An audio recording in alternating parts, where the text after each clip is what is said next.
This is Famous and Gravy, a podcast about quality of life as we see it, one dead celebrity at a time. Also, you can play our game, Dead or Alive, at deadoraliveapp.com. This person died 2016, age 66. He studied electrical engineering at the University of Arizona. He must not have been good at it. I have no idea. That one's really meant to throw you off. He began his comedy career as a writer and went on to become one of the most successful stand-up comics of the 1980s. Ooh, George Carlin? Not George Carlin. His comedy was dry, self-deprecating, and sometimes a bit absurd. A frequent subject was his sexual prowess, or lack thereof. And he was funny. He was funny. I don't know. Okay. He had frequently substituted for Johnny Carson as the Tonight Show host. Jay Leno. Not Jay Leno. I believe Jay Leno is still with us, although we should verify. He's still alive. His show was often cited as a groundbreaking precursor to shows like Curb Your Enthusiasm and 30 Rock. Larry Sanders? Not quite. His stage name was Larry Sanders. That's why you're like right there. Oh. He was best known for The Larry Sanders Show, a dark look at life behind the scenes of late-night talk show. I have no idea who that actually is then. Today's dead celebrity is Garry Shandling. Garry Shandling, I do know who that is. His voice, oh my gosh. Okay. Oh, that's great. I love that you guessed Larry Sanders. It's so perfect. Oh, man.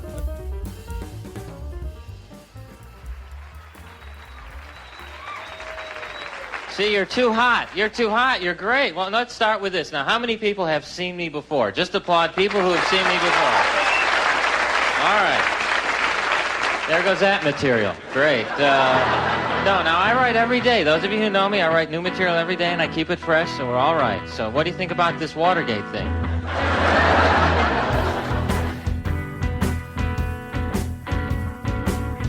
Welcome to Famous and Gravy. I'm Michael Osborne. My name is Amit Kapoor. And on this show, we choose a celebrity who died in the last 10 years and review their quality of life. We go through a series of categories to figure out the things in life that we would actually desire, and ultimately answer a big question: would I want that life? Today, Garry Shandling, died 2016, age 66. Category 1, grading the first line of their obituary. Garry Shandling, a comedian who deftly walked a tightrope between comic fiction and show business reality on two critically praised cable shows, died on Thursday in Los Angeles. He was 66. So they just highlighted the TV career. This had a little bit of Kenny Rogers. That's it. Yeah. I was looking for more here. Correct. It's not that I don't like what's said here. Deftly walked a tightrope between comic fiction and show business reality. And he did that twice on two shows. Yes. And that is like what he's known for. I mean, this isn't totally wrong, but boy, it felt like it totally missed. It just feels like such an excerpt from his life. Not even, I think, from our point of view. I just think from what the public might know him as. I wonder about that. It's kind of fascinating how important and impactful he was, and how many people, I think, really struggle to, recall his name today. You know, you really had to be a fan of one of these two shows to remember him, even though he guest hosted for Johnny Carson, even though there's an army of modern comics who point to him as one of the greats. He hosted the Grammys 4 times. Right. I don't know. How bad is it? Because, the obituary is there to say, here's what we are going to remember him for. And these are probably the top 2 items he's likely to be remembered for. By the grand population. By the grand population, outside of, the entertainment industry. So is it just? You mean, is it a just obit? Yes. In other words, are you saying this obituary does not do him justice? Or is it doing him justice, right? Because it is telling the world, reminding the world what he was known for.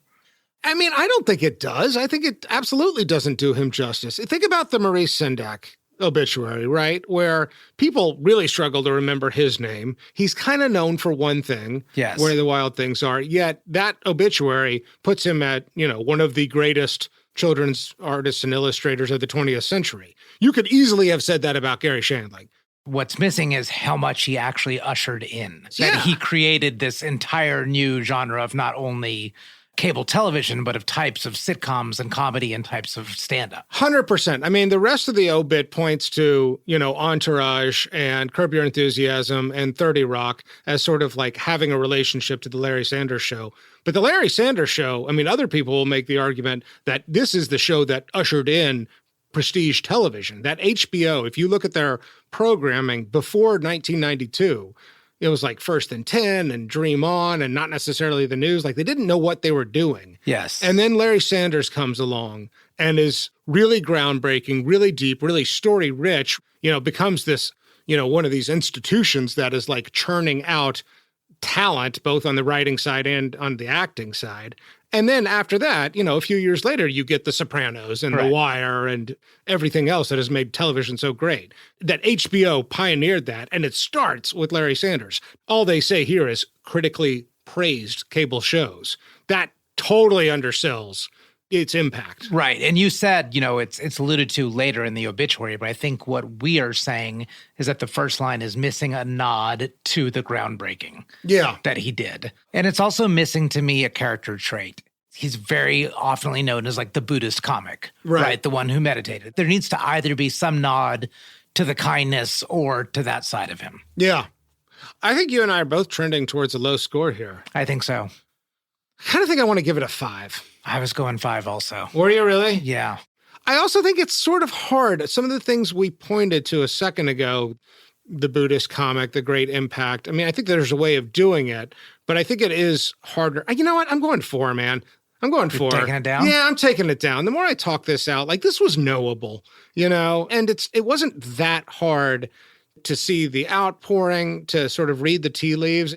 You had to kind of sort of know what a big goddamn deal this show was. Yeah, I'm going 4. You're a dream juror, Michael. You're often persuaded you can start one way, then you hear the lawyer's argument or your own argument, and then you'll change. You're like, not guilty. I did like the movie 12 Angry Men quite a bit. It is a wonderful movie. Yeah. Well, thanks. Okay. I'll take that as a compliment. 5 and a 4. 5 and a 4. You'll take it as a compliment that you're a good juror? Yeah, I think so.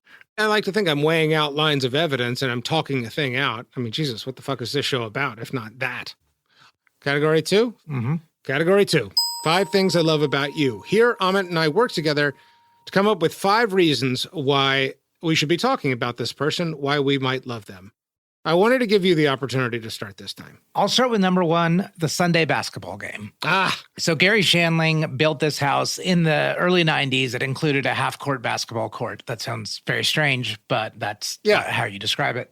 And he hosted a Sunday basketball game basically all throughout the 90s and even 2000s, I think. I think even in 2010s. I think it went on up until his death, more or less. Yeah. So during the filming of the Larry Sanders Show, primarily a lot of the cast and crew would come play, but a lot of the people just in the LA comedy and entertainment community would just come by Shandling's house and play Sunday pickup basketball. It was an invite-only thing. Yes, definitely. It was the thing that you wanted to be invited to as being part of a club, sort of. But his idea of it was recreating childhood playing on the streets. Yeah. So what I love about it is his attempt to create community. Yes. And to create acts of togetherness. I think that's very well said.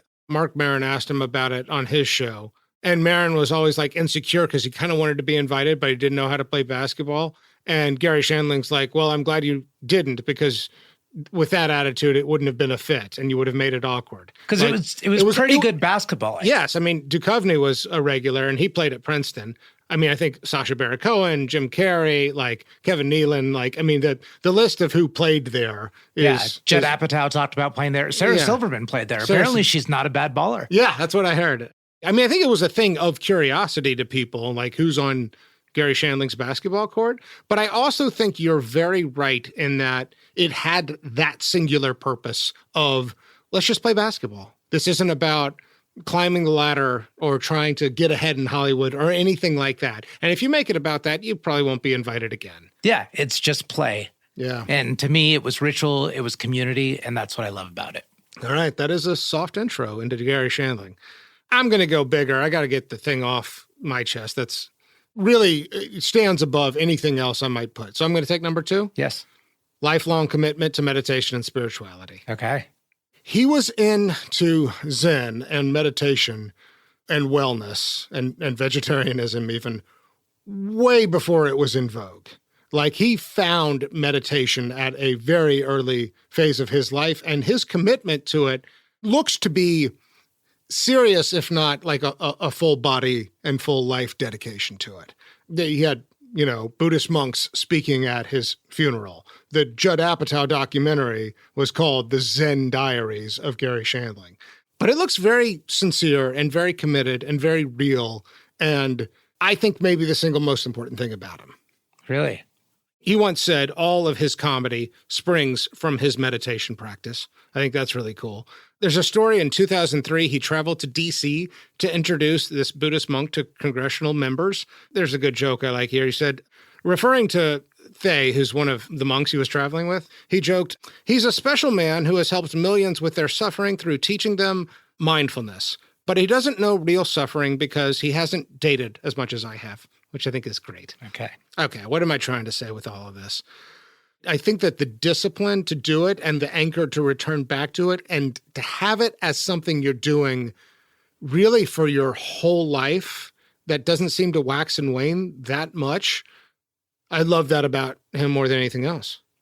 Am I capturing the gravity of that enough? You are. What I'm not hearing is why you love that about Garry Shandling. Like, I could tell you that I meditate daily. And it's something I admire about you and have for a long time. Well, thank you, Michael. Yeah. But why do you love it about Garry Shandling? Because I think he's caught up in an insane world in Hollywood, that the entertainment industry is a beast and it chews people up and it often produces unsavory characters and there's all kinds of ego on display. The whole thing is about performing and performance and who are you and are you bringing your most quote unquote likable self to the television cameras or the movie cameras day in, day out. I think that messes with your head.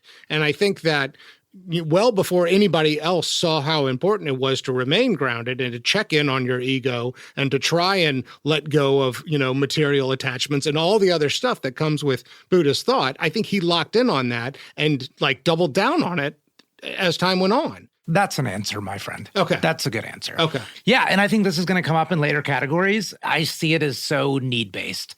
I see it as a man that just suffers and that it was required more than it was discipline. No question. And this will come up. Sarah Silverman, I think, said as much. He committed to Zen not because he wants to be Zen, but because he had to have it or something like that. I'm screwing up the quote, but yes, I agree with that. It's need-based. I like your work there at the end. You really captured it well. All right, what do you got number 3? So I've still got a lot, but you're on a roll. I want you to go number 3. He's a great reactor. I think reactor. His reactions. I think his whole comedy is actually reactive. So the way his face transforms with a smile is great. He goes from, sort of looking concerned, neurotic, confused to smiling and neurotic and confused. And there's just this whole face transformation when he smiles. I saw somebody describe his whole comedy as reacting to people with a look on his face, which I think actually captures a lot. And I think it actually plays into his stand-up, that I tend to think of stand-up comedy as you prepare some jokes, you go out onto stage, you offer those jokes up and you hope they get a reaction and then you move on to the next joke. But I think that actually what makes a lot of great comics great is how they react to the laughter. It's not just are these jokes coming through, but how do I make them even funnier based on the audience response to the humor? So who do we have here? How many people, now let's get to know each other. How many people from out of town applaud? All right, a lot of people visiting. Who's winning money? Winning. Losing. Yeah, I'm the worst. I start throwing my money out the car window about an hour before I get here, just to get warmed up. Take quarters, throw them out the window, pull the gear shift on the car. It's the same damn thing. Have you gone up to the all-you-can-eat buffet yet to try to win it back? Have you seen those people up there going, I'll eat $700 worth of food if it kills me? Put some chicken in your purse, honey, when we go. But I just feel like his ability to react to the moment with humor was his genius. Yes, and it was also with body language, too. Yeah, he would, totally. You could see when he lightened up, when he was proud of a joke that he told, or he was proud of how, shameful and corny it was. I know you didn't get a chance to do a deep dive on Larry Sanders. But I did watch a few episodes. Did you see the one where David Duchovny has a crush on him?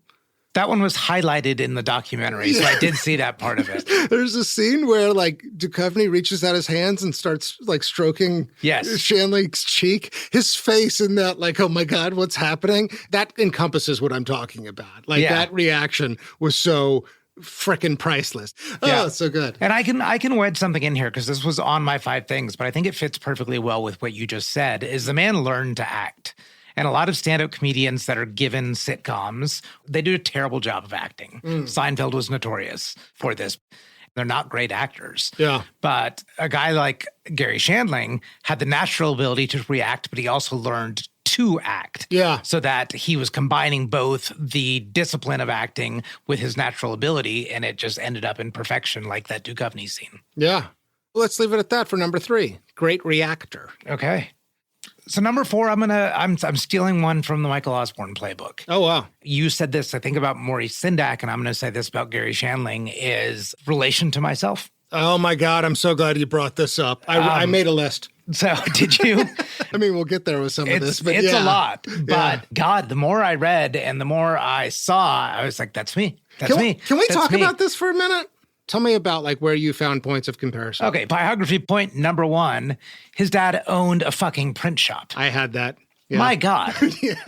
So that is what my parents did their entire career. Secondly, we talked about the commitment to meditation, which I have, and mine is need-based, which is why I suspect that of Shandling. But I also, in the flirtation I did with stand-up comedy, I had a lot of meditation jokes, which really, like, no one really got, but I had a lot of fun telling them. Yeah. And Shandling did the exact same thing. The third thing is this obsessive commitment to originality. Really, anything that he did performance-wise or life-wise had to be original. It had to have been not done before. And it's damaging, but he had it, and I don't think he knew how to shed it, and I don't think I know how to shed it. That's interesting. And it's a tough thing to shed. Conan said this about Garry Shandling, that Garry Shandling was poised to basically take over Letterman in 93 when Conan first appeared on Late Night.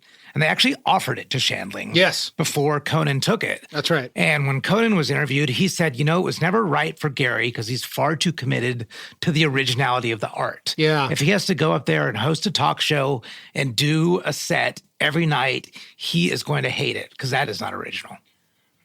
You know, as you were talking about that, I feel like that quality is very easily misunderstood as perfectionism, because it sounds like perfectionism in a place. It's neuroses, no. Well, commitment to originality, I think, is actually the best way you put it. Stubborn commitment to originality. And, like, if it's not original, it's sort of not worth it. That's different from perfectionism. It's just wanting to create what hasn't been created before, and whether that's an act or an art or if it's just a life, to make sure that your life has not been the same as anybody else's. But tell me why that's also neuroses or neurotic. There is an absence of letting go, and there's nothing more freeing than just letting go and accepting every now and then. Yeah.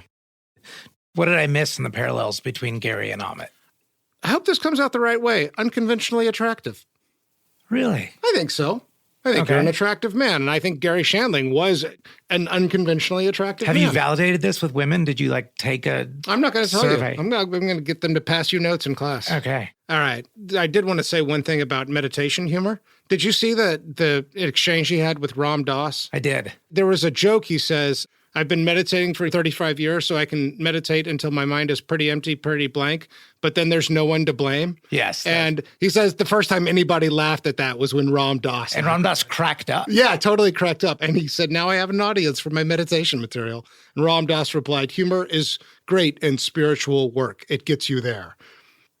Put a pin in that idea. I'm going to come back to that one. Okay, so that's number 4. So I got number 5? The parallel journey with Seinfeld is actually quite fascinating to me. I will say this. Go ahead. No, you will say this. I will say this. People always putting these things in front of their statements. I'll say this. I'll tell you one thing. Okay, let me be honest. Question? May I say something? I'll tell you what I think. Here's a thought that crossed my mind. Let me bounce something off you.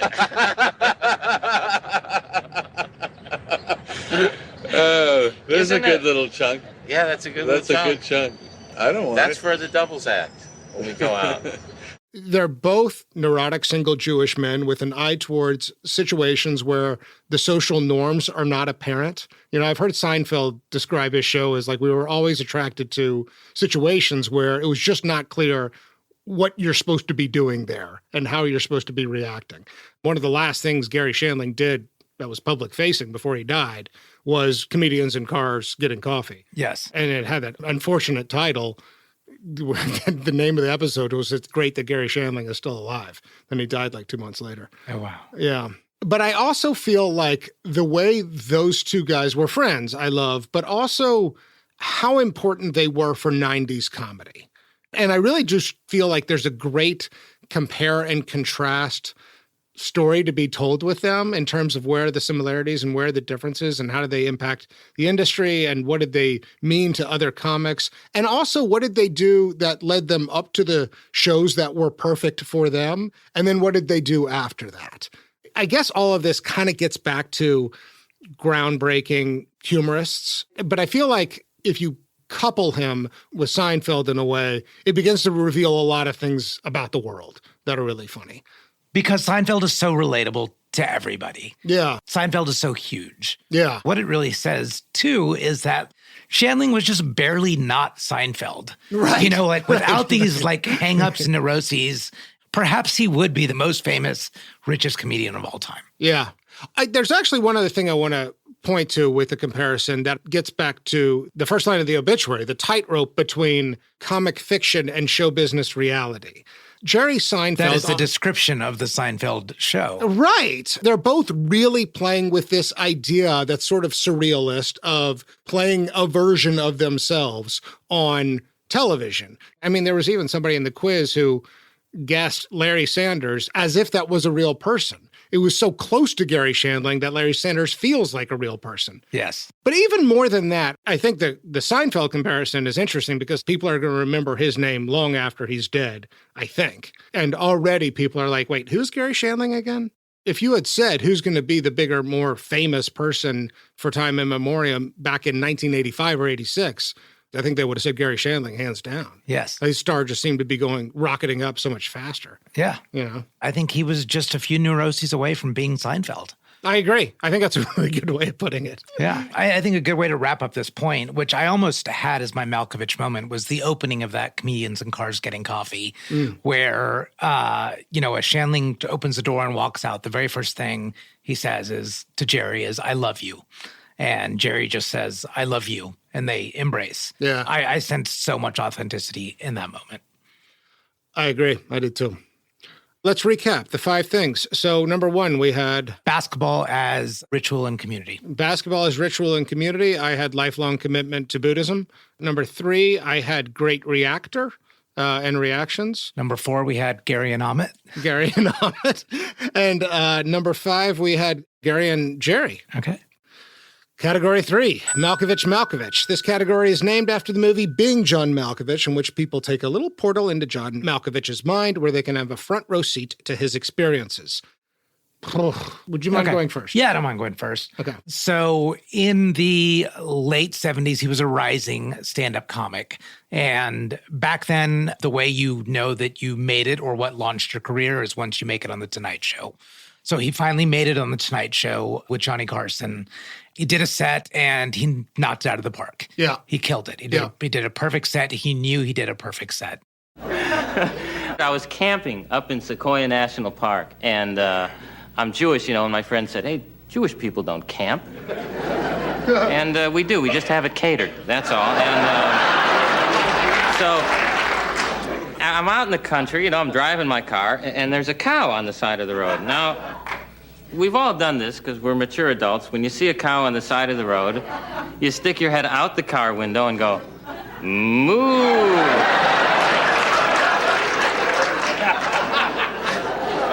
Like we expect that cow to be thinking, "Hey, there's a cow driving that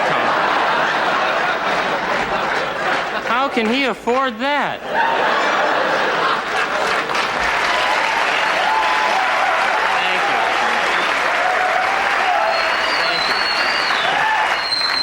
Thank you. I wrote some of these jokes. The story that was told is that he went backstage and he brought Bob Saget along with him because they were such close friends. The story that I heard is that there wasn't really words exchanged. Like Shandling goes back and smiles and Saget is expressing compliments. And Shandling just collapses into Bob Saget's arms and starts crying because he achieved exactly what he wanted to achieve. Is that what's going on with that? Well, there was two things. There was that, and it was also what happens now. Yeah. Like, I've reached my own nirvana. And there's the elation of that, of climbing the highest mountain, and the fear that also goes with climbing the highest mountain. Yeah. And I don't think many people have those experiences. That's interesting. It's sort of like winning the Super Bowl or something. Yeah, it's like this moment is so perfect, but what if this is the most perfect moment I ever have? Have you had moments like that? Not necessarily of crying in your best friend's arms, but of achieving something that felt like perfection and then being left with the thought of what could possibly top this?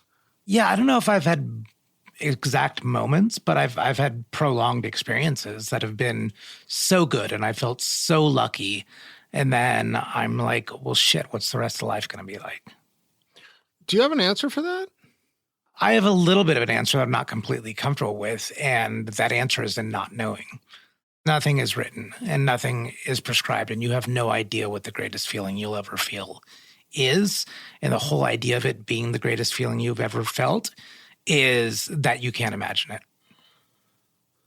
I had a different answer for what you do with that. Okay. Give it away. Tell somebody else about it and help somebody else get there. And just build up so everybody has, not everybody, but as many people as possible can reach a higher plane. I think that's what it means to be of service. I only bring that up because I hope this comes up again with Garry Shandling, is that I see his life in many ways as increasingly devoted to acts of service.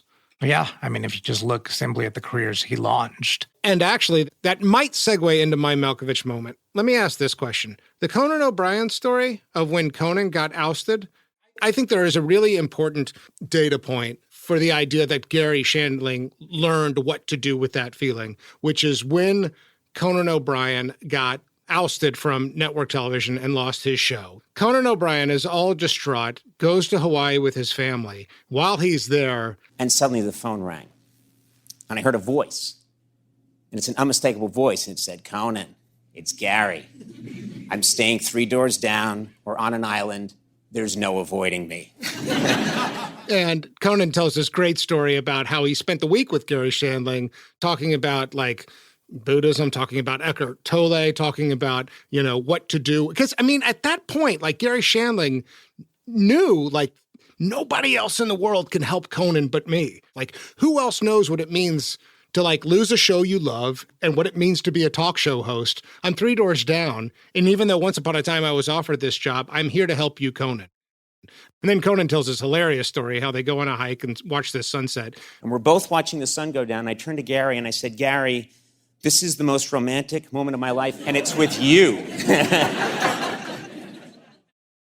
I think that speaks to me of what you do with that feeling, of what it means to feel like what could possibly be next. Yeah. That is mentorship. That is wisdom. And it's a who can I uniquely help? And I see that in Garry Shandling a lot. Let me ask you something about this give it away concept, which I agree with. I wholly agree. And a commitment to service. A commitment to service. Wonderfully put. So the idea is feeling, right? That you've had this elation coming, in Shandling's case, after he performed and killed it at The Tonight Show. So my question is the actual feeling. Is the giving feel as positive as the renewing? I think so. Because I think it is a vicarious reliving of the attaining of the feeling. Every time you give it, you reattain. You remember what it was like to have been there.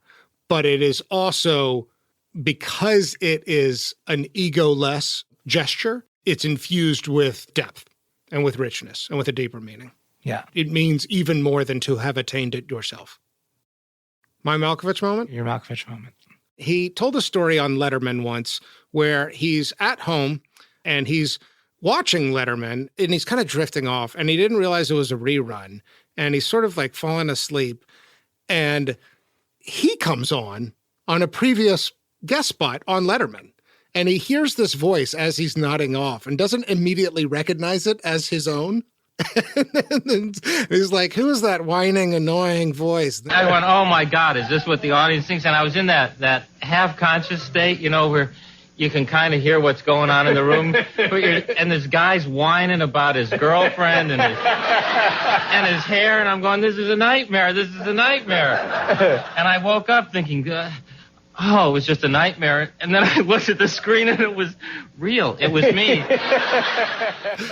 Here's why I like it. I feel like this whole thread the line tightrope between comic performance and reality behind the scenes, like that's a personal experience of it. He'd been on Letterman and Carson and, talk shows before. So it's not the novelty of seeing oneself on TV. It's the not knowing that it's going to be you and suddenly being graced with this like unfiltered, almost objective take on yourself. Sort of like the first time you hear your voice on a home answering machine. Yes. I suppose this will come up later. But you're like, wait, that's me? It's that, but it's like, this is not just me talking. This is me being me on television. I want to know what's going on in his head in that moment. I mean, he makes light of it on the Letterman show. But yeah, I just want to know what's going on there. What do you suspect? Neuroses. I mean, I think this will come up in a later category, but... Okay, good one. Good. Right. I mean, we basically threw 3 Malkoviches in there. We kind of cheated our way into 3. Yeah. I can't tell if this is going to be a fast or a slow category, but let's move on. Category 4, love and marriage. How many marriages? Also, how many kids? And is there anything public about these relationships? No marriages, no kids. There was a woman he dated, Linda Doucette, former Playboy model. They started dating in 87. She was cast on the Larry Sanders Show. They break up in 94. She's fired from the Larry Sanders Show. She files a lawsuit claiming sexual discrimination. They settle out of court. I tried to get a little bit more information from her because she goes on to marry somebody else and has a kid. She says they broke up because she wanted to have children and Larry didn't. She's certainly, like in the Judd Apatow documentary, you get the sense that she's describing Larry as a soulmate. And you get a sort of feeling from her like we were ultimately meant to be together. So she looks like closer than anybody else that Garry Shandling came to marrying anybody. Yeah, I mean, it was a 7-year relationship, which does surpass many Hollywood marriages. And they did get engaged at some point. They did build a house together. That's right. She knew it was her destiny to be a mom, and he could never make up his mind on it. And I should say, and I think this is maybe important, at least on the question of children, what he told her was that his brother died at a very young age of cystic fibrosis, which is a genetic disease, and that he has a fear of having kids. It's a possibility he carries it on. Correct. Which makes sense. I mean, that is certainly described as like the original trauma of his life, is closeness with his older brother who died at a very young age. And he had no other siblings. And it certainly sounds like it created a really complicated relationship with his mother because she had a child die and then she just, felt maybe in an unhealthy way committed to her son, Garry. In his comedy a lot, I mean, this is even in the obituary, he's self-effacing about his dating life and his anxieties to some extent around children and being a dad and not wanting to do it. And I'm trying to make this relationship work because, I think that's the key to the whole thing. I think you date for a while, you're in a relationship, eventually in your life you have to get married because you just have to. That's how I feel. That's probably what I'll say at the ceremony. I'll probably go, I have to. No, it's I do, Garry. No, I have to. Trust me, it's an internal pressure. I'll explain it to you at the reception. A friend of mine said, you should get married, Garry. You'll get a lot of new comedy material out of it. That's a huge risk. What if I don't? Do you think it's a problem that he never got married? No, I don't think that's a problem. I think there was a lot of evident loneliness in him. Yeah. Marriage is not the only solution to that. There is no question that there's an expectation of what you're supposed to do in culture. Yes. You're supposed to get married. You're supposed to have kids. And I've said before on the kid question, I don't feel like we should have that expectation when it comes to children. I would double down on that here. What I can't totally figure out, and I don't think it's an either or thing with Garry Shandling, whether his decision not to get married to Linda or anybody else was fear-based or was, I don't know, self-affirmative.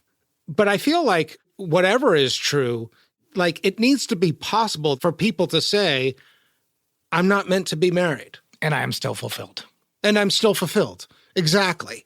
And I don't know what's true here. The man is obviously neurotic, and he's working out his demons on stage and in his TV shows and through his art.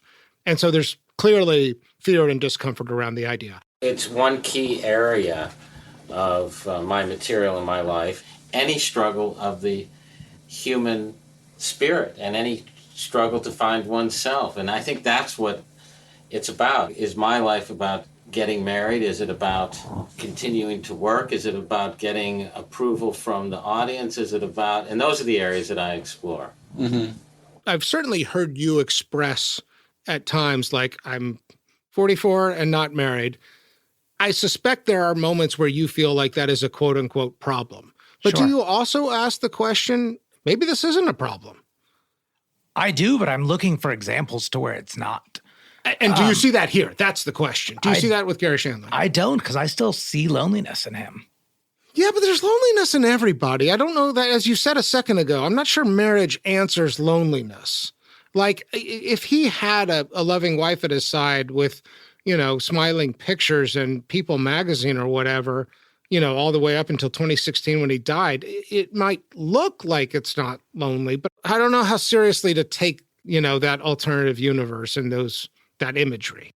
Okay, so take it a different way. What you said about doing with the joy and the elation is to give it away. Yeah. And he never found somebody to give it away to, a singular person. He never found a soulmate, or if he did in her, he chose not to pour his energies in that direction. Correct. But if good fortune and ecstasy are things that build up inside you, and the way to deal with them is to give them away and share them. Yeah. The most direct channel is with probably a single companion.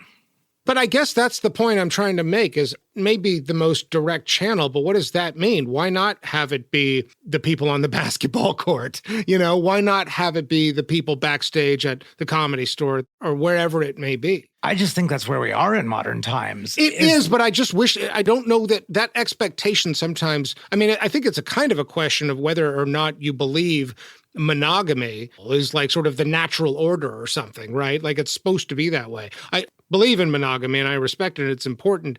And I'm not even talking about sexual promiscuity. I'm just talking about the assumption that there is supposed to be one other out there for whom is your fate and destiny. I think maybe we take that story a little too seriously. I think without a doubt we don't, but we're living not in the right time for those people that aren't constructed that way.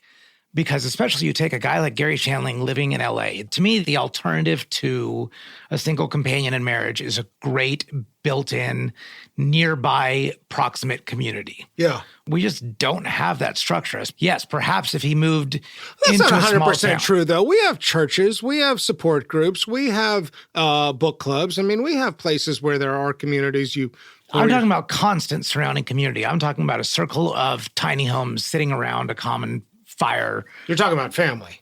I'm talking about family that's not blood, but Yeah. family that acts like family in the consistency with which you see them, which you share with them, in which you actually do somewhat unconditionally love them. I agree that there's not a pre-established alternative to it, but I disagree that it cannot be built. That you can say my tribe is that of comedians and can have an equally meaningful level of intimacy. The fact that it's not poured into a single individual, I'm just trying to say I'm not convinced the absence of that is a major deficit in somebody's life. But you need a tribe to be of like-minded. Your tribe of comedians who are all married and all have kids, it's not reciprocated, right? Your love is not reciprocated in the same way. You know, I experience that a lot right now, is that more or less with one or two maybe exceptions, everybody is coupled or married with kids. And this might be my support network. And this might be, with the exception of my parents and my brother, my love network, but it's not equally reciprocated because theirs is going in other directions. I see. Reciprocation, you're talking about love, but love from an individual in a way that is at the par that you're giving it away.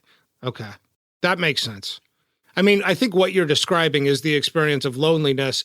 It sort of feels weird if that's dispersed, right? Yes. I mean, I think that's what you're talking about. Yes.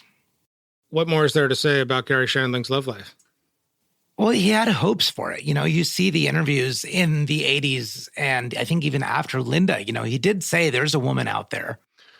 I think I would say here, this show is always heading towards the Vanderbeek. Do I want your life or not? Thus far, we've made a very strong case for. This is easily the category where there's the largest case against.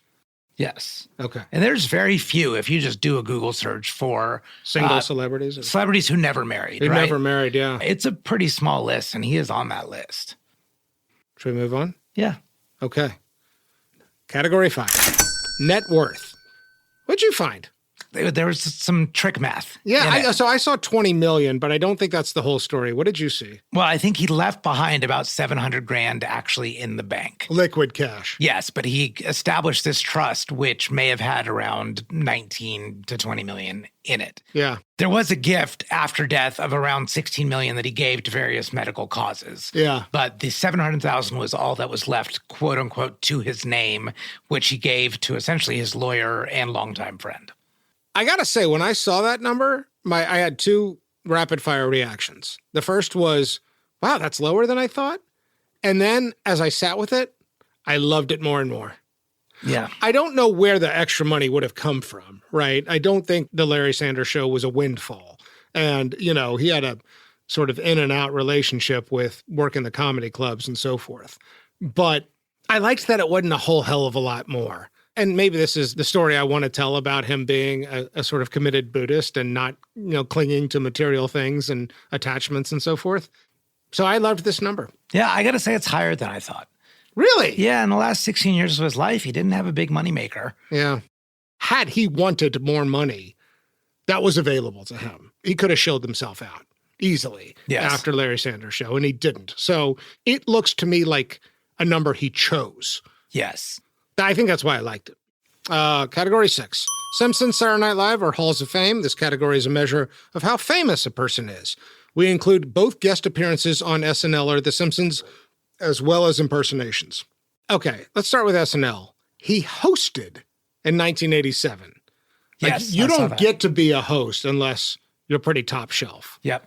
With The Simpsons, there's almost no mention or guest appearances. There's one throwaway line in an episode in season 13. However, 5 of the original Simpsons writers started with Garry Shandling and went on to write for The Simpsons. Yes. It's kind of baffling in a way that he never voiced himself on The Simpsons. I assume he was just too busy? Or it was almost just like sacred ground, I think, to those writers. Yeah. They didn't need to bestow that on him. Yeah, I mean, I will say, I forget what his name is, Mike something, who was a Simpsons showrunner for a long time, one of the head writers. After Garry Shandling died, he was saying things like, Garry Shandling is not Tom Hanks. He is not like the nicest guy in Hollywood, right? I don't think he was a dick, but I do think that he was a nightmare to work for because this commitment to originality, which I think drove people crazy. I bet he could drive you up a fucking wall. Yeah. And so maybe the invitation was never extended. Who knows for The Simpsons? But for whatever reason, we have almost no mention of him. And then just to round out the category, he does have a Hollywood star, and he did appear on Arsenio Hall. So what to make of this, confusing accolades that he's so high on some of them? Yeah. He's reached them all yet, he kind of lacks the name recognition. I mean, I see some real similarities with John Prine. If John Prine is a singer-songwriter, Garry Shandling is certainly a comedian's comedian. What to make of it, this looks somewhat deliberate to me. Whether or not he's in full control over just how famous he is, he had opportunities to be more famous and to hog the limelight, and I think he didn't. Because he is, at least for a time, in the center of the Hollywood machinery. And the fact that he has a contentious relationship with his manager, who goes on to be the CEO of Paramount, Brad Gray, you can kind of see him being chewed up by the machine. Yeah. Category 7, over under. In this category, we look at the generalized life expectancy for the year they were born to see if they beat the house odds and as a measure of grace. Life expectancy for a man born in the U.S. in 1949 was 65.2. So pretty much right there. He was 66. 66 when he died. Okay, even money. Yeah. Yeah, but tragic. I mean, he basically just dropped dead. There was some knowledge that he had a health condition that could lead to, real problems. And Correct. He had hyperthyroidism. Yeah. Eventually died of a heart attack. It's funny. It feels premature. It feels young. It was shocking. It remains shocking. So it's interesting that he's right at the middle of the distribution. But it's tragic. It seemed tragic, and not just the age of 66 being too young, but you said this with Tom Petty, that just you wanted another chapter. You didn't see the closure of final chapters. I'm not sure I agree with that. You don't? Tom Petty, I could have seen doing a kind of Johnny Cash-like thing where he finds the right producer and totally reimagines what he's doing. I don't totally see that with Garry Shandling as a possibility. I don't see him getting paired up with the right director. Yeah, my imagined fourth chapter for him is something completely different, off the grid. Interesting. Like a book or? No, like outside of entertainment.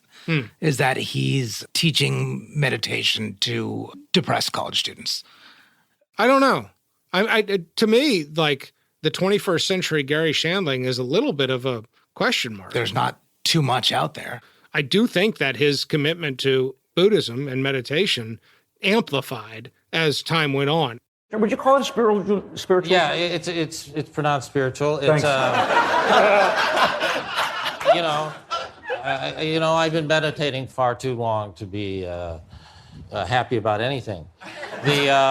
I want to know if you've attained anything through your study of Buddhism. I don't know if attained is the right word. So with the whole thing's a mess. I mean, you get closer to just being. What exactly does that mean? All my journey is to be authentically who I am, not trying to be somebody else under all circumstances. Have you found confusion?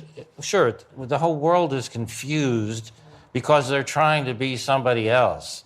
To be your true self, it takes enormous work. Then we could start to look at the problems in the world. But instead, ego drives it. Ego drives the world. Ego drives the problems. This egolessness, which is the key to being authentic, is a battle. But I don't know, 16 years, 17 years between the end of Larry Sanders and his death is a long time. It's funny, when I look at clips of him in that period, sometimes I see pain and trauma, and sometimes I see peace. I mean, that thing with Ram Dass, I see a real, presence and awareness, and that was in the 20-teens. So we're a little bit divided on this. We agree he died young. I feel like there was more to be done. You feel like fairly sufficient. Fairly being the operative word, but yes. Let's pause for a break.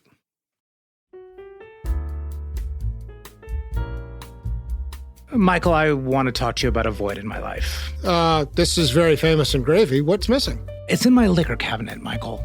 I have lots of great whiskeys, things that I stand behind, very flavorful ones. Yeah.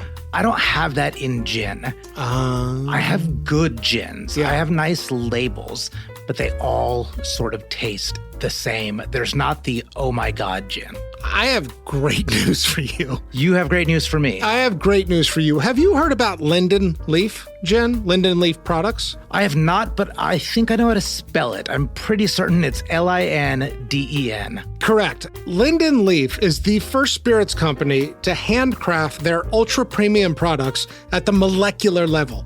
Let me say that again. At the molecular level. Fine-tuning flavors to create perfectly harmonious and exceptionally balanced spirits. So perhaps if I put this product in my liquor cabinet, I would have a flavorful aromatic gin that I can stand behind, earn credibility with all the guests and dignitaries that come to my apartment as I offer them a cocktail. You know who else you can serve? Famous and Gravy listeners. You want to tell them about this? Everyone can find Linden Leaf products at shoplindenleaf.com, but only Famous and Gravy listeners can receive 20% off their first order using promo code FAMOUS20. That's FAMOUS20. Wow. Yeah, that is a hell of a deal for an ultra premium product. That's incredible. Famous and Gravy listeners, you've got to try this. Linden Leaf 88 Gin, a perfectly balanced flavor experience crafted and tuned at the molecular level. Mikhail Gorbachev. Gorbachev is dead. Alive. Soccer great Pele. The rules are simple. Pele. Dead or alive? I'll go dead. He's alive. Test your knowledge. deadoraliveapp.com. Category 8, Man in the Mirror. What did this person think about their own reflection? Before you answer, I have a quote. And this is from a New Yorker article. Young Shandling was handsome, odd, telegenic, intriguing, with a crown of fluffy hair, eyes that squinted in contemplation, and bemused and rather puffy lips. When he smiled, he revealed a surprisingly dazzling set of teeth. He looked as if his natural expression was thoughtfulness. The smile seemed to indicate the joy of finding the humor amid the introspection. I loved that description of the young Shandling. Yeah. So my answer for Man in the Mirror, I'm going to go to uncharted territory. I'm going to say he didn't know. He flip-flopped so much as to whether he was the best-looking person amongst all his contemporaries or whether he was an ugly duckling. God, I'm better looking in person. I wasn't looking for a response. The self-help tape just says I should say it as often as I can. Don't we have to decide? Not if you're a neurotic. You can change. You can flip-flop every time you look, and you can never quite Oh, God damn it. There's nobody we've done on this show who didn't flip-flop on their own appearance. I'm saying he did it so frequently and so neurotically that he had to do all these self-deprecating jokes in order to get an opposite response for validation. I think this was a major neuroses of his. I agree with that, but I still think that we have to land somewhere on this Man in the Mirror question. It is framed in our show as a simple binary, and obviously it is not. Okay, so if it has to be binary, then it's no. Did not like it because didn't know what to make of it. I'm going yes. He dated Sharon Stone. I don't even think it's about his own attractiveness. There's an attention to body in his life too. I mean, he boxed in later years, right? And he was doing yoga. He was playing basketball. I mean, he's a fairly fit guy. So what do you make of my argument that all of his self-deprecating stand-up and of talking about all dating and all on stage is just seeking validation? I 100% agree with that. There's nothing you've said that I actually disagree with. All I'm saying is that we're supposed to make a decision in this category. I'm going to go yes. He liked the way he looked more than he didn't like the way he looked, even though I think it is pretty extreme in both directions for him. All right. Split ballot again. I like this. Yeah, no shit. There's a lot of conflict here. Category 9, outgoing message. Like Man in the Mirror, how did they feel about the sound of their own voice? Would they have left it on an answering machine themselves? I think he liked that it was obnoxious and nasally. So despite your Malkovich, the intro to your Malkovich story, I think he liked that because it was uniquely original, and that's what he was seeking. This is so great. I went no. I'm a lean no because I think it's I think it's one of the many things I think he was probably most neurotic about. There's a joke on Larry Sanders where I think it's in the Dana Carvey episode where he's talking about he's imitating me. I don't sound that whiny and nasally, and Rip Torn is, producers not like that. But clearly sound whiny and nasally. Yeah, there is a whiny tone to it, and it could so easily tip over into annoying. One more dial and it's Gilbert Gottfried, totally, right? But somehow it's not quite. But I do think that he felt insecure about it. That's my suspicion. Yeah, I think he was insecure about it, but the originality of it triumphed. This is so funny that when was the last time you and I had this many disagreements? This is great. Well, okay, so the other half of outgoing message is the type of guy that would record the message, and I think absolutely. I agree with that. And that goes back to originality. I think he would have some phenomenal ones. Yeah, I think you would call him up just to hear his voicemail. I bet he'd have great one-line jokes on it. Correct, but I don't even think it would be him. He'd be describing the technology by which a voicemail is recorded. Yeah, totally. All right, category 10. Regrets, public or private. What we really want to know is what, if anything, kept this person awake at night. I'm going to hit just a few real quick. A lot of them we've already covered. We mentioned Brad Gray his manager. And I mean, to recap, because I don't think we've done what actually happened, is that Brad became an agent, almost a super agent. But also an executive producer on Larry Sanders. Correct. And owned, I believe, 50% of the rights to the show, but basically was casting out all the writers and people in different gigs. Right. And thinning out what was the core of the Larry Sanders show for what Garry Shandling perceived was to better his own career. And so there was a lawsuit against Brad Gray and then a counter lawsuit against Garry Shandling. And then the crazy part of the story. There's wiretapping. Yeah. 10 years later, you find out that some lawyers hired this guy. What was his name? Anthony. It was like a real wiretapping name. Yeah. It was like Anthony Wiretapper or something. I think that might have been his name, Anthony Wiretapper. Anyway, trusting Brad Gray as a public regret. I think that's probably... The trusting is the regret, not the going after him. Correct. He felt, at least as he said, like, I'm doing the right thing here by bringing this lawsuit against this guy. And then again, Brad Gray goes on to have this incredible career as a Hollywood executive, becoming CEO of Paramount. Yes. And then died in 2017. But I mean, you see pictures of those guys like young, horsing around in like motel rooms and stuff. Like they were clearly close. Yes. Yeah. I wrote Marriage with a question mark. I don't think we need to revisit this. I don't think we need to revisit it, but it's certainly a question specifically about Linda and the dissolution of their relationship. Yeah. The last regret I have, and I think this is more on the private side because I didn't see him talk about this a lot. The movie he did with Mike Nichols after the Larry Sanders show called What Planet Are You From?, which was a flop and really looked like a misalignment in terms of expectations. And I think going into it, Garry Shandling had high expectations because Mike Nichols is this renowned director, The Graduate and so on. So it looked like he sort of hopped on to the next thing after Larry Sanders a little fast. So I had that as a regret. Okay. Do you have anything else? I just wanted to note that I don't think it was a regret that he passed to be Letterman's successor. It would seem so obvious of a regret, but I really don't think it was. I agree. The private one I have, I hinted to in Over Under, but it's not taking a big risk and completely changing his life.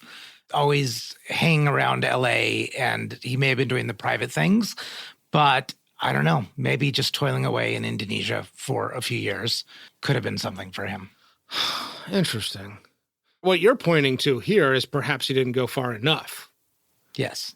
And I don't know. That seems like kind of a crazy, I don't know. I'm not saying he should have done 3 years of cave meditation. I'm just saying he should have maybe done some completely off-grid time to get the peace that I didn't see in him. I can't figure out if this guy had a largely great last 17 years or not. A miserable one. And Judd Apatow said that as much, is that he said either Garry Shandling's the happiest guy that he knows, or he's somebody that's completely lost his mind. I mean, you and I are always guessing at these things, but what's so interesting is how hard this one is to guess. Yes. Garry Shandling, more so than anybody else, feels like it has a lot of, I'm not sure how much of the story is even out there. It's just amazing the people who talk about him and how they talk about him. I mean, Jim Carrey, Sacha Baron Cohen, Kevin Nealon, Sarah Silverman, Chris Rock. I mean, Jerry Seinfeld. He was so generous. Like everything he learned the hard way, he gave to us on a silver platter. Yeah. And I remember at his memorial, a friend was like, "Who's gonna be our Garry now?" And I was like, we have to be the Garys now, Oh, when they asked me, I said Steven Seagal. Oh, God. I think your answer's better. Your answer's more zen. I specifically thought we need a new Garry and quickly said Steven Seagal. Yeah, you can see that now in your comedy. Okay, next category. Good dreams or bad dreams? Fuck me, this is a hard one. This is not about personal perception, but rather, does this person look haunted? Do they have something in the eye that suggests inner turmoil, inner demons, unresolved trauma? I'll just read what I wrote down. Very tough one. I had like at least 9 E's in caps. I'll let Amit go first because I lean towards haunted, but then I swing back. I went bad dreams. The shoulders are the tell to me. Wow. He's got the hunched up shoulders, which never, ever eased in him. The original trauma of his brother's death, which was of cystic fibrosis, but he also wasn't informed at the time of death. There was a story there that he didn't find out for like days. Yeah. And, he had this near-death accident in the late 70s. Yeah, the car accident, yeah. Yeah, which he claimed to have gotten so close to dying that he actually, heard a voice saying, do you want to return to life as Garry Shandling? And he had to say yes in order for him to, wake up and be conscious again. I think this unrelenting quest for originality is something that keeps you up at night. It's poor torture. sleep, bad dreams, torture. I want to not agree with you because I see it in the eye too. But then the next moment after a good joke, I see brightness. I mean, it goes back and forth with him. I'm a lead no too. I agree. Second to last category, cocktail, coffee, or cannabis. Which one would we most want to do with our dead guest? This may be a question of what kind of drug sounds like the most fun to partake with this person, or another point of view is that a particular kind of drug might allow access to part of them that you're most curious about. I went coffee. I often go coffee when I sense deep intellect and wisdom. And honestly, I'm not even sure how much more I need to say. I just want to have a cup of coffee with Garry Shandling, and I want to ask him what he's learned. I want to ask him for life advice. Yeah. I'm going to need a full day on this because I want all three. And perhaps this is the parallels that we've pointed out between how much I see myself. So I don't know that I want to learn that much from him because I don't see great resolution. But I do want to have the coffee because he could, just bestow life experience having lived longer than me and the things that he's seen. I want to bond with him over a cocktail because I think we have a similar rhythm. I think we have a similar style of humor. And then I want to do the cannabis to see if we can get somewhere together. Yeah. To take just this weird combination of loving comedy and commitment to meditation and inner peace and see if we can just find a few answers together. I want to go back to something you said a second ago because it surprised me to hear you say, I'm not sure he ever got to the resolution. I'm not sure he has much to teach me. Really? I don't think I want to end up like him. And that's why I don't necessarily want all his advice. And so should we just take it? Are we going next category now? Yeah, I want to say something, though, before we go to the final category. The Vanderbeek, named after James Vanderbeek, who famously said in Varsity Blues, I don't want your life. I just want to remind myself and maybe the audience, while we make this show out to be all about the Vanderbeek, whatever answer you or I give next, I learned a lot here. Whether it's things he did that I want or things that he did that I don't want. I'm totally 50-50 leading into this. I don't think you are. I can go because I think I already started. Okay. And where I started was I don't want too much advice from him because I don't want to end like him. In every phase of his life, I could just sense the suffering. I really could. And maybe this goes back to your number 4 and how you see our similarities is I sensed the suffering. And I've had a lot of suffering. I think I suffer existentially in the same way that maybe Garry Shandling did. I jump around from careers and don't put enough things out there. But I wanted to stop. I really wanted to turn it around and find real peace where people look at me and it's like, that's not just an interesting guy or a funny guy or an original guy, is that's somebody that I really think is happy. And that's where I want it to turn. And I think all the Shandling ingredients are there. I mean, I think he is a genius. Like the 2 shows that he put out there, and those being shows of the 80s and 90s are just brilliant. There's no other way to put it. They're brilliant. His comic mind, his storytelling mind, his ability to be so far outside of the box. I think he's a once-in-a-lifetime creator. Yeah. And I think that's admirable and that's desirable. But there's just this palpable sense of suffering that I think was what drew him to meditation. I think it's what led him to eventually be indecisive about the type of relationship that he wanted. It's him needing more from other people than they give because he gives so much and he don't think he receives as much in return. I mean, Sarah Silverman said that he was everything he needed, but was never given. And I don't want anyone to say that about me. So essentially, I love the guy. I really do, but I don't want his life. That makes sense. And bravo. I'm proud of you, man, for how much you took a look at this one and how you're taking a look at it. I think this is maybe not an easy episode to do in a way. And I know what you mean. Like, it's sort of easy and really possible here to look at all the tools he tried to assemble to solve the problem of Garry Shandling, and it's not conclusive, and it does feel like he threw the arsenal and, at himself.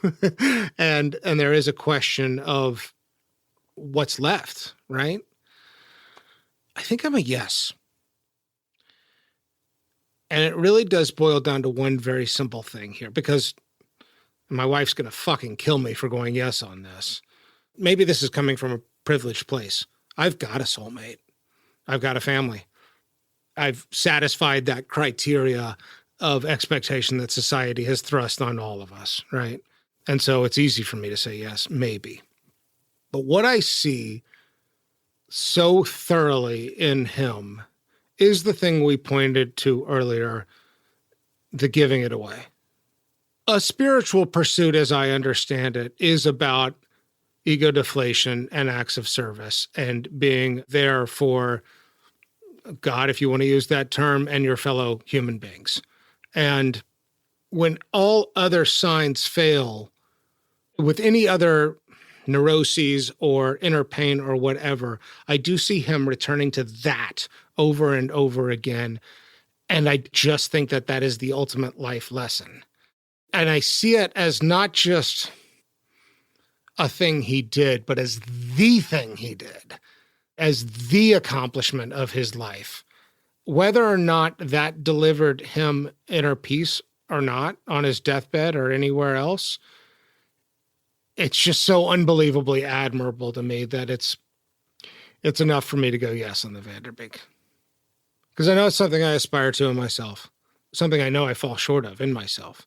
And I think when you've got the kind of power and talent he had, it's not even easy to know where to put that, And I think he put it into art. I think he put it into people who were around him. And even if he never found the one individual, he didn't keep it all up inside. Really tough one.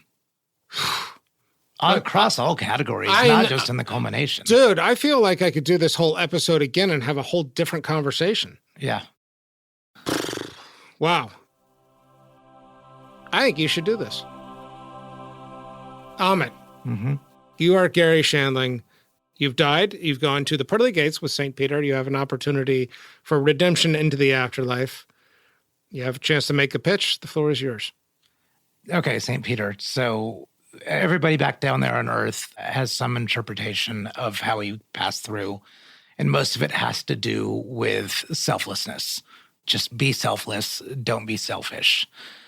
If we're all getting the wrong message, you've played the greatest prank of all time, because that's what I think my ticket in is, the selflessness and how much I gave and gave and gave and gave. I was an artist. I created shows that were beloved, not by tens of millions, but by hundreds of thousands.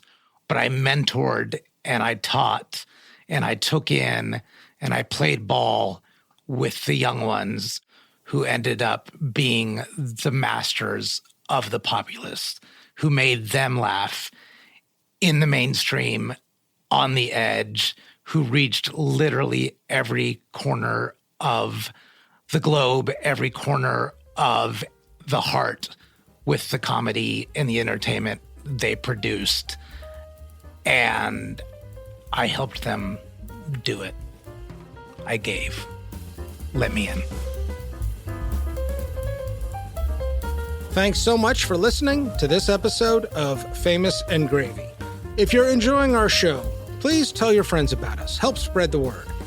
Also, if you're interested in participating in the opening segment where we quiz people about who today's dead celebrity is, feel free to submit your name. You can reach us at hello@famousandgravy.com. That's hello@famousandgravy.com.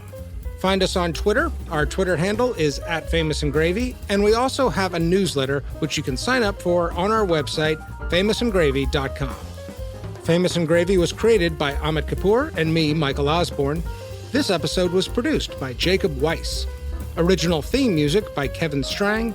And thanks so much to this week's sponsor, Linden Leaf Organic Molecular Spirits. Again, you can get a 20% discount on our website if you use our promo code FAMOUS20. That's 20. Thanks for listening. See you next time.